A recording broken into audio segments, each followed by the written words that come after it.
Salve, irmãos, com a graça e a paz do nosso Senhor Jesus Cristo. Vamos dar início à nossa aula da escola dominical. Hoje nós falaremos a respeito dos profetas menores. Nós não vamos abordar todos os profetas menores por causa da extensão da aula. Eu escolhi alguns dos profetas menores para ter uma ideia. Um dos profetas que eu gosto muito é Oséias. E eu acho que eu passaria um dia inteiro falando a respeito de Oséias para ter uma ideia de como tem muito para se extrair. Apesar deles serem menores, o conteúdo é muito grande. A importância do conteúdo também é muito grande. Então, não é porque eles são menores que o conteúdo é menor. Então, vamos à nossa aula. Infelizmente, não poderemos ver todos, mas poderemos ver aí as questões mais importantes de alguns deles. Aí está nossa aula de hoje, panorama do Antigo Testamento. Nós estamos na nossa última aula, foram 14 aulas do panorama do Antigo Testamento 2. Temos aprofundamos um pouquinho, né, do conhecimento de cada um destes livros e hoje nós vamos ver os profetas menores. Introdução, não vou abordar a questão hoje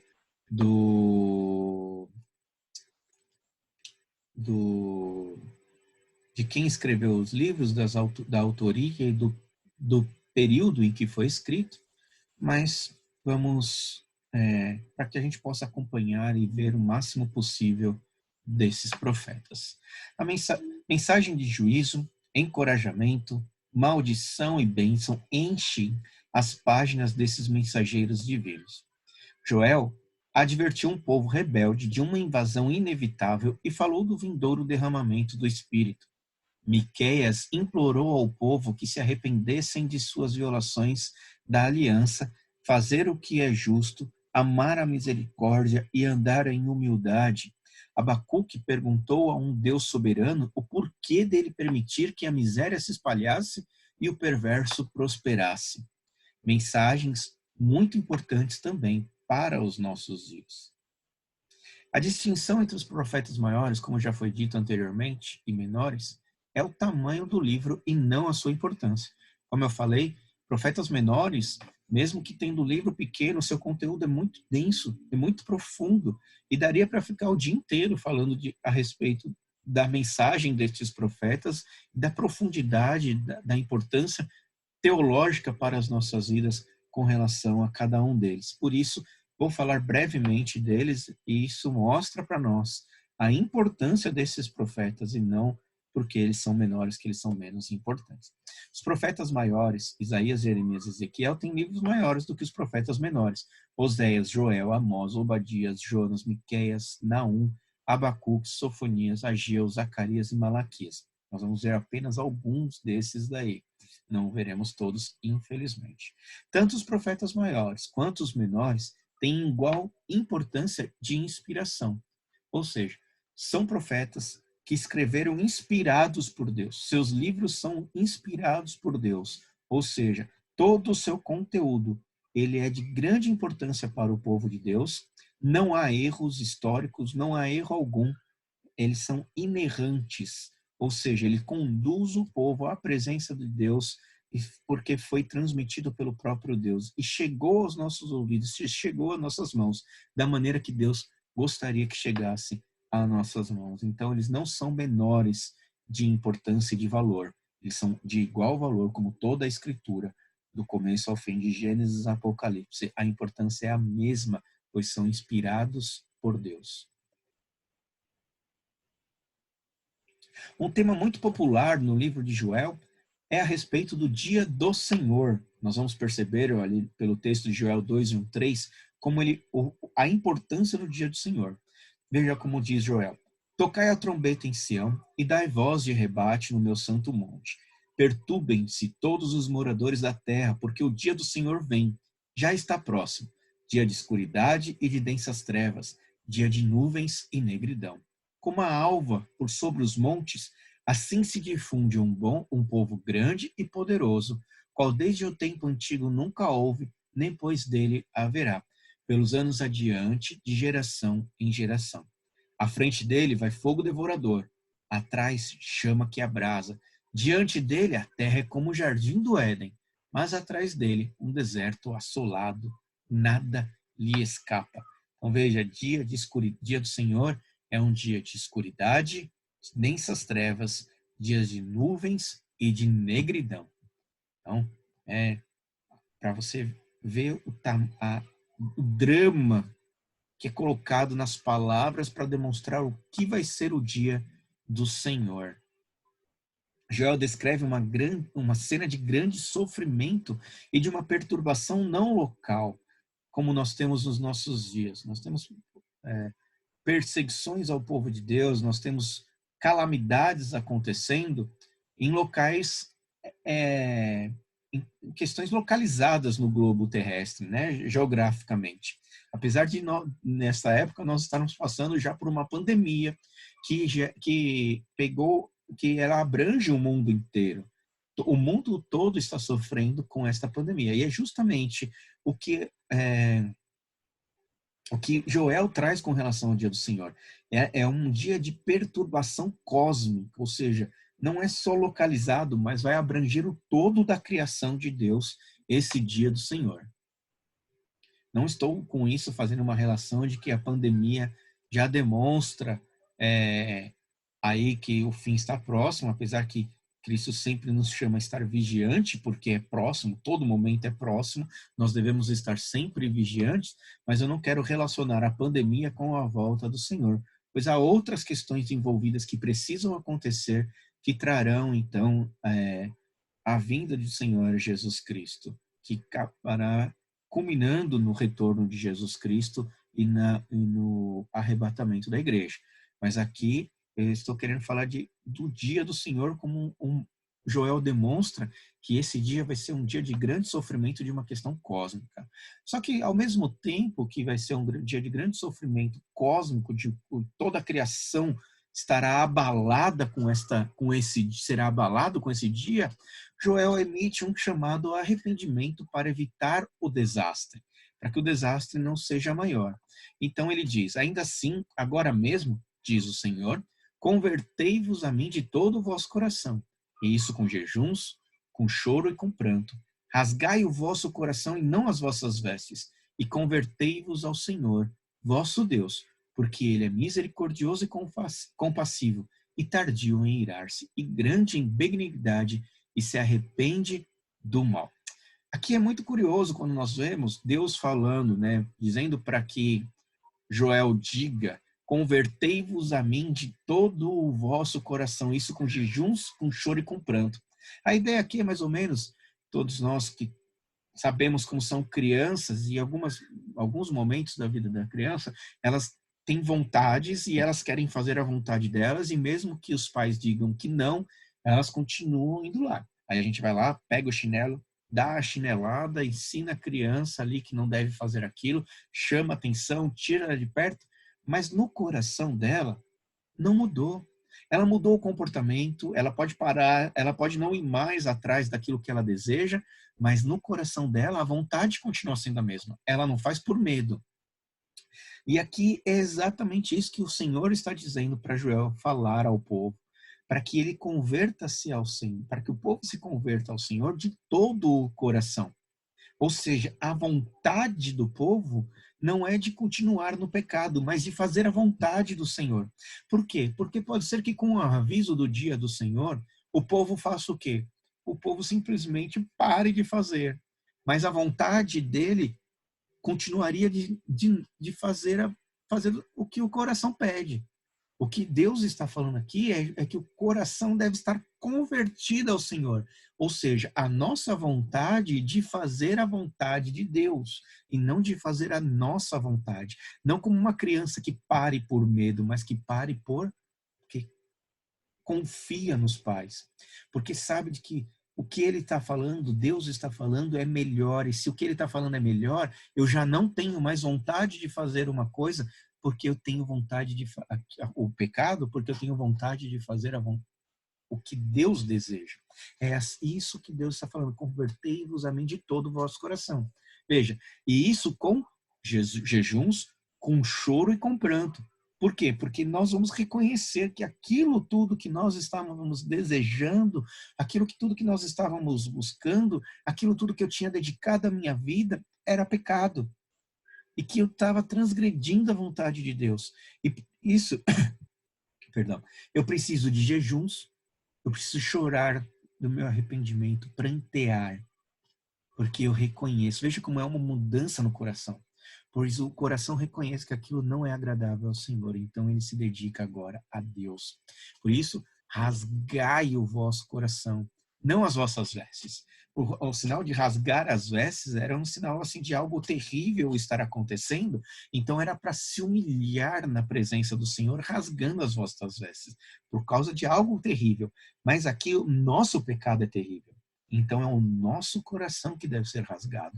Não é simplesmente um símbolo, mas algo real de dentro do nosso coração que deve acontecer e converter-nos ao Senhor, nosso Deus, porque Ele é misericordioso, compassivo. Então, a partir do momento que nós fizermos isso, reconhecermos o nosso pecado e nos voltarmos ao Senhor, Deus está pronto para nos receber, porque Ele é misericordioso, compassivo e tardio em irar-se.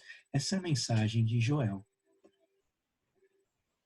Joel, então, mostra para nós a necessidade da conversão.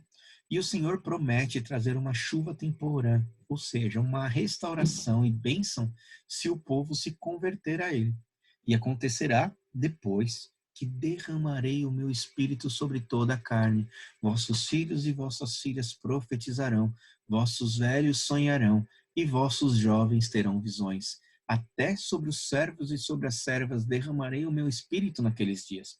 Mostrarei prodígios no céu e na terra, sangue, fogo e colunas de fumaça. O sol se converterá em trevas e a lua em sangue, antes que venha o grande e terrível dia do Senhor. Percebe aqui, irmãos, algumas coisas bem interessantes. Essa passagem foi importante para a igreja primitiva no dia do Pentecostes, quando o Espírito desceu em línguas de fogo e a igreja começou a falar em outras línguas. Joel, ali no seu tempo, ele estava profetizando justamente a respeito desse dia, do dia do Pentecostes, o dia em que o povo de Deus ali reunido passaria a falar em, né, ia descer línguas de fogo sobre ele, e que a igreja começou a falar em outras línguas, né, pronunciar ali o evangelho. Os crentes naquele dia, eles foram acusados de estarem bêbados por tal comportamento estranho, como nós vimos lá em Atos. E o apóstolo Pedro defendeu a manifestação do Espírito nos crentes, citando essa passagem do livro de Joel. O derramamento do Espírito era parte da restauração prometida do Senhor. Veja que no texto, há uma parte que ainda não foi cumprida. Quando nós olhamos para o texto, essa parte de cima do texto, até derramarei o meu espírito naqueles dias, se refere à época do Pentecostes. Mas mostrarei prodígios nos céus e na terra, sangue, fogo e colunas de fumaça, o sol se converterá em trevas e a lua em sangue, antes que venha o grande dia do Senhor, terrível dia do Senhor. Isso ainda não aconteceu. É aquela questão da profecia que eu já falei para vocês, que ele acontece em diversos momentos. A profecia acontece num período para provar que a profecia é verdade, aí passa-se o tempo, uma outra parte da profecia acontece novamente. Então, quando Joel falou, algo aconteceu na época dele, aconteceu esse derramamento de espírito depois da ascensão de Jesus, e agora ainda falta acontecer o quê? Esse grande, terrível dia, né, que sangue, fogo, coluna de fumaça, o sol se converterá em trevas, a lua em sangue, antes que venha o grande, terrível dia do Senhor. Essa aí, Joel conte Miqueias agora, né? Então nós vimos a importância de Joel apontando para os dias como a profecia já começou a acontecer e que ainda virá esse grande dia, e a necessidade do arrependimento, da conversão, de uma conversão do coração, da vontade de Deus. Miqueias, no entanto, ele foi um importante profeta menor que profetizou a vinda do Redentor. Ele diz: agora junta-te em tropas, ó filha de tropas, por se há sítio contra nós, ferirão com vara a face do juiz de Israel, e tu, Belém e Efratá, pequena demais para figurar como um grupo de militares de Judá. De ti me sairá o que há de reinar em Israel, e cuja origem são desde os tempos antigos, desde os dias da eternidade. Portanto, o Senhor os entregará até ao tempo em que a que está em dores tiver dado a luz. Então o restante dos seus irmãos voltará aos filhos de Israel. Ele se manterá firme e apacentará o povo na força do Senhor, na majestade do nome do Senhor, seu Deus. E eles habitarão seguros, porque agora será ele engrandecido até os confins da terra. Esta será a nossa paz. Ele está falando justamente de Jesus. Veja, várias passagens aqui demonstram isso. Pequena demais, falando de Judá, né? Milhares de Judá, Belém e Efratá, pequena demais para figurar como grupo de milhares de Judá, de ti me sairá o que há de reinar em Israel. Então, o rei de Israel vai sair de Belém, vai sair de Judá, e cujas origens são desde os tempos antigos, desde os dias da eternidade. Ou seja, esse rei, os dias dele, eles são eternos. Está falando, apontando para alguém que sempre foi, Jesus Cristo. Portanto, o Senhor os entregará o tempo em que aqui está em dores tiver dado a luz. Aqui nós vamos entender essa profecia. Em diversos momentos, Isaías usa a imagem de Israel como sendo a que está para dar à luz, como se estivesse sofrendo dores de parto. E lá em Apocalipse, no capítulo 12, nós temos ali a imagem da mulher que foi perseguida pelo dragão, porque o dragão estava querendo comer a criança que estava para nascer. Ou seja, o dragão estava pronto ali para impedir o nascimento deste que está sendo profetizado aqui. E o Senhor os entregará o tempo em que a que está em dor tiver dado a luz. A mulher ali em Apocalipse 12 é justamente a nação de Israel. É a Judá, é o povo que foi se afunilando até Judá, de onde viria o Messias, que sempre houve perseguição. Perseguição lá dos egípcios, quando mandou matar as crianças, quando Moisés nasceu. Perseguição depois, quando chegaram na Terra Prometida, que sempre sofreram ali com a tentativa de fazer com que o povo se misturasse com outras nações, para impedir, então, o nascimento da criança que sempre foi prometida desde a queda. Esse que haveria de vir, ele está prometido desde a eternidade, desde antes de todas as coisas serem criadas. Jesus estava determinado para nascer. E aqui nós temos, então, uma demonstração disso, que desde os dias da eternidade, ele já estava destinado a ser rei. E o Senhor os entregará ao tempo, então, em que aqui estiver para estar em dor, estiver dado à luz. Então, o povo estaria entregue no dia em que a mulher dera à luz. Então, quando Jesus nasceu, o povo já estava sofrendo sobre o cativeiro ali, em certo sentido, de Roma. Então, o restante de seus irmãos voltará aos filhos de Israel. E aqui já começa a apontar para um outro tipo de aliança, já mostrando que aqueles que creem pela fé, então, que é esse Israel que crê pela fé, se manterá firme. Ele, né, Deus apacentará esse povo na força do Senhor, na majestade do nome do Senhor, seu Deus. E eles habitarão seguros, porque agora ele será engrandecido até os confins da terra. Esta será a nossa paz. Ou seja, o Redentor nasceu, ele veio, e ele veio para apacentar o seu povo. Esta é a nossa paz. Jesus Cristo já veio. Nós conhecemos o fim dessa história. Nós já sabemos no que deu, né? Da pequena e insignificante vila de Belém, veio aquele que Deus ungiu como rei, Jesus Cristo. Miqueias falou simples e sucintamente a respeito dos desejos do Senhor para o seu povo.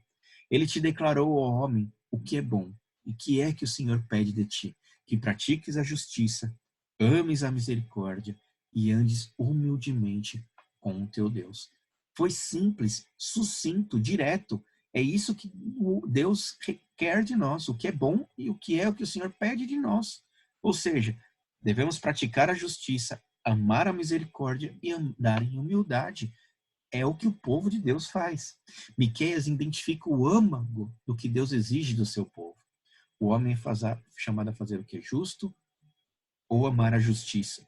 Justiça não é definido por precedente judicial ou conveniência política na Escritura. Não tem a ver com uma questão do jeito que o mundo entende o que é justiça, de acordo com o que nos convém. Porque muitas vezes a justiça é assim, é justo quando acontece a minha vontade. Quando não acontece a minha vontade, é injusto. Não é esse tipo de justiça que a palavra de Deus está falando. Na Escritura, justiça é definida por retidão, ou seja, por andar nos caminhos do Senhor, por fazer aquilo que Deus deseja. Isso é justiça. Então, quem determina o que é justo? Deus. É assim para o povo de Deus. Quem determina o que é justo é Deus. Fazer a vontade de Deus é andar em retidão, é andar em justiça. Então não é o que é bom para mim, não é o que é bom para um partido político, para a maioria.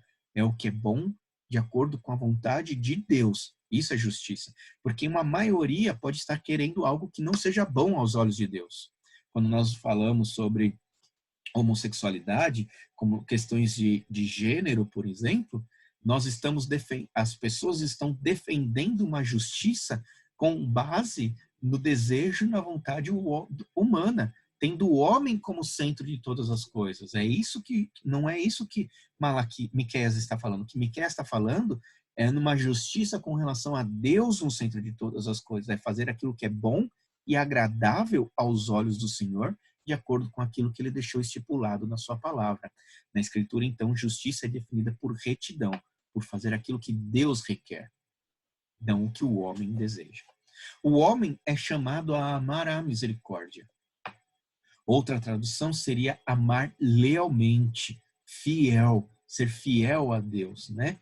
Essa mesma palavra é frequentemente usada para descrever o amor fiel, pactual de Deus pelo seu povo. Então, Deus se relaciona com o seu povo de maneira fiel. Deus é fiel àquilo que ele se propôs a fazer.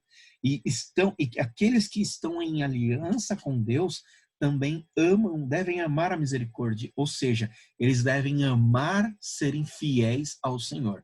Esta é a questão aqui do chamado de amar a misericórdia que Miqueias está falando. Nós devemos amar a fidelidade ao Senhor, ser leal à aliança que Deus estipulou com o seu povo. Miqueias declara que os nossos relacionamentos devem ser marcados pela lealdade, fidelidade e misericórdia. O homem também é chamado a andar humildemente com Deus.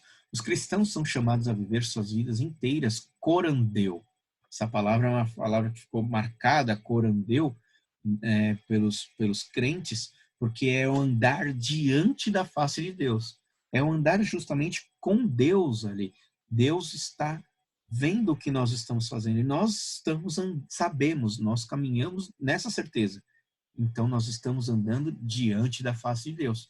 Porque o pecado nos esconde, o pecado nos faz fugir, faz nos ocultar. Ou seja, andar escondendo, como se isso fosse possível. Mas nós, igual uma criança que põe a mão nos olhos e acredita que ninguém está vendo ela porque ela colocou a mão nos olhos. Mas nós estamos vendo, ela está diante de nós. Quando nós estamos pecando, é a mesma coisa. Nós estamos colocando a mão nos olhos e achando que Deus não está vendo o que nós estamos fazendo. Agora, o chamado de Miqueias é justamente o quê? É andar sem colocar as mãos nos olhos. É andar sabendo de que Deus está vendo o que nós estamos fazendo. Nós devemos viver em sujeição à sua autoridade soberana. E Abacuque? Abacuque foi outro profeta menor que trouxe o seu fardo diante do Senhor. Ele traz, então, a dificuldade daquilo que ele estava vivendo e sofrendo diante do Senhor, questionando a Deus. Sentença revelada ao profeta Abacuque, nós podemos ver agora em Abacuque 1, versículo 2 a 3. Até quando, Senhor? Clamarei eu e tu não me escutarás? Gritar-te-ei violência. E ele está vendo a violência, ele está gritando para o Senhor fazer alguma coisa. E Deus não faz nada, né? Deus não age. dentro daquilo que Abacuque espera. E ele diz, e não salvarás? Porque me mostras a iniquidade e me fazes ver a opressão? Pois a destruição e a violência estão diante de mim, há contendas e o litígio se suscita. Percebe? Olha a dor do profeta, vendo a violência, vendo tudo isso, e ele clamando, gritando, falando com Deus, e Deus não ouve ele. A dor, até quando, Senhor, clamarei eu, e tu não me escutarás? Percebe? Abacuque se derrama na presença do Senhor. Veja, a fé, né? Apesar de não compreender a vontade de Deus, apesar de ver o sofrimento, apesar de contemplar, de sofrer tudo aquilo, ele se derrama na presença do Senhor. Por quê? Porque ele crê que só Deus pode fazer alguma coisa. A fé, apesar de há incompreensão, a fé superabunda. É muito grande a fé de Abacuque aqui, se derramando aos pés de Deus. Abacuque pergunta ao Senhor por que ele permite que o perverso triunfe e o mal enche a terra. Ele sabe que o Senhor é santo demais, até mesmo para olhar para essas calamidades. Ainda assim, Deus permite que elas aconteçam. Então, Abacuque pede a Deus uma teodiceia, isto é, uma explicação do que, por que ele permite o mal.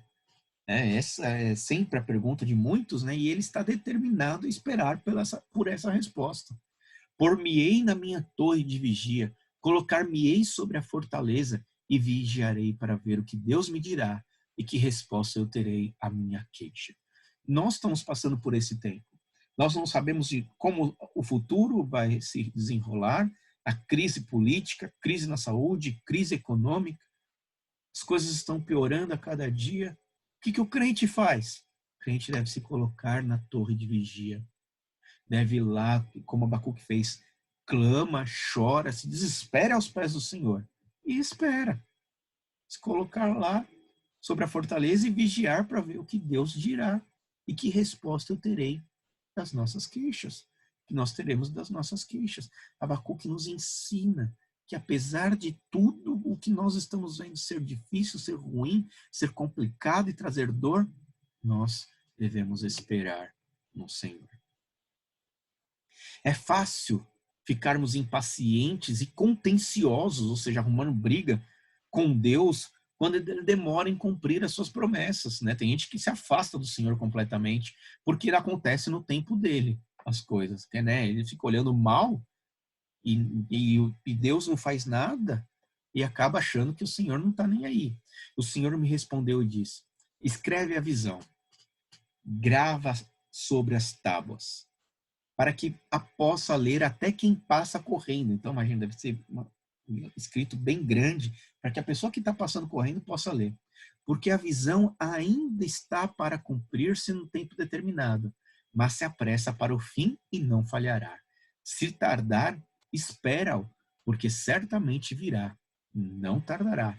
Então, aquilo que ele estava vendo vai acontecer e não vai tardar. O Senhor tranquiliza Abacuque, dizendo que a sua palavra certamente se cumprirá no tempo determinado. As coisas vão acontecer no momento em que Deus determinou que acontecessem.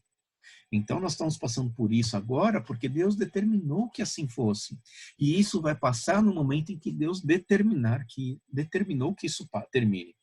Então, tudo está acontecendo dentro do plano de Deus. Esta é a mensagem de Abacuque. Nada escapa da vontade do Senhor. E tudo está no controle das suas mãos. Abacuque treme e se enche de temor enquanto o Senhor está falando com ele. Ouviu, e o meu íntimo se comoveu à sua voz. Tremeram os meus lábios. Entrou a podridão nos meus ossos, e os joelhos me vacilaram. Percebe? Como Abacuque ficou ao escutar a palavra do Senhor? Ele é Deus. Ele é Deus. Não sou eu que sou Deus, não é você, não somos nós, não é a pessoa mais poderosa do mundo. Quem é Deus? É o Senhor. Yahvé é o nosso Deus. E nada está fora do controle. É isso que nós descansamos. Essa é a nossa paz. Certo que Cristo fez a obra dele e que todas as coisas estão se desenrolando para o seu fim. de acordo com o plano de Deus. E em breve nós estaremos na presença do Senhor. Só que olha aqui, eis o soberbo, sua alma não é reta nele, mas o justo viverá pela sua fé. Abacuque é tranquilizado pela promessa do Senhor de que aquilo que é reto, de que aquele que é reto confiará nas promessas de Deus. Aquele que anda em retidão, aquele que anda nos caminhos do Senhor, ele confia nas promessas de Deus. O soberbo não. A alma dele não é reta. A alma dele, então, ele tenta se levantar contra Deus, ele tenta... Veja como que Deus está conduzindo o coração de Abacuque. Abacuque é movido a proclamar que, embora tudo esteja perdido e suas circunstâncias fiquem cada vez mais severas, ele louvará o Senhor e confiará nele. Ainda que a figueira não floresça, nem haja fruto na vide, o produto da oliveira minta, e os campos não produzam mantimento, as ovelhas sejam arrebatadas do aprisco, e nos currais não haja gado, todavia eu me alegro no Senhor, e exulto no Deus da minha salvação. Percebe? Ainda que a figueira não floresça, ainda que não tenha produtos, não haja fruto na vide, não haja trabalho, não tem com que se sustentar, não tem com que comer. Percebe? Todavia eu me alegro no Senhor. Os tempos parecem caminhar para isso também. Parece que aquilo que Abacuque passou, nós estamos caminhando para passar também. Mas aqueles que confiam no Senhor se alegram nele. Exultam no Deus da minha salvação. Independente do que aconteça, o Senhor é a minha salvação. E é nisso que nós devemos caminhar. O Senhor, Deus, é a minha fortaleza e faz os meus pés como os da corça e me faz andar altaneiramente, me faz andar certo de que Deus está me conduzindo. Eu estou com Deus, eu estou tranquilo. Deus está comigo, Ele é o Deus da minha salvação. Veja que nesses três profetas que nós olhamos, Joel, Miqueias e Abacuque, nós vemos que a história que foi importante para aquela época não deixou de ser importante para a nossa época. Elas falam ainda hoje para nós, porque o povo deveria cantar louvores ao Senhor no período de cativeiro. E o final aqui está errado. Nós percebe como que nós somos chamados a olhar, certo de que Joel nos diz que o dia do Senhor virá. Miqueias nos diz que nós devemos andar com retidão, que nós devemos amar a justiça, a misericórdia e devemos andar humildemente. E Abacuque nos mostra que mesmo que as coisas venham a ficar difíceis, mesmo que não haja o que comer, mesmo que não haja como trabalhar, mesmo que não haja o que fazer, todavia nós devemos nos alegrar, pois o Senhor é o Deus da nossa salvação. Nós devemos andar olhando para as promessas de Jesus Cristo, promessas de Deus. Jesus foi prometido ali no Antigo Testamento e Jesus já veio. Parte dessas promessas já aconteceram. Nós estamos caminhando para o fim. Nós estamos caminhando para o retorno de Cristo. Este dia do Senhor, um dia terrível, dia tenebroso, mas que Deus já recolherá a sua igreja e nós habitaremos na presença do Senhor para todo sempre. Essa é a mensagem dos profetas, tão importante para aquele dia, tão importante para os nossos dias, ainda mais diante de tudo que tem acontecido conosco nesses últimos tempos. Que Deus possa, então, por meio desses profetas, trazer paz ao seu coração, para que possamos nos alegrar na certeza de que estaremos na presença do Senhor em breve, pois Ele é o Deus da nossa salvação. Amém. Que Deus os abençoe. Na semana que vem nós voltaremos com outra aula. Encerramos por aqui nosso panorama do Antigo Testamento, mas não terminamos com as nossas aulas, que possamos ser edificados pela palavra do Senhor. Que Deus os abençoe. Até a semana que vem, se Deus assim permitir, com a nossa escola dominical.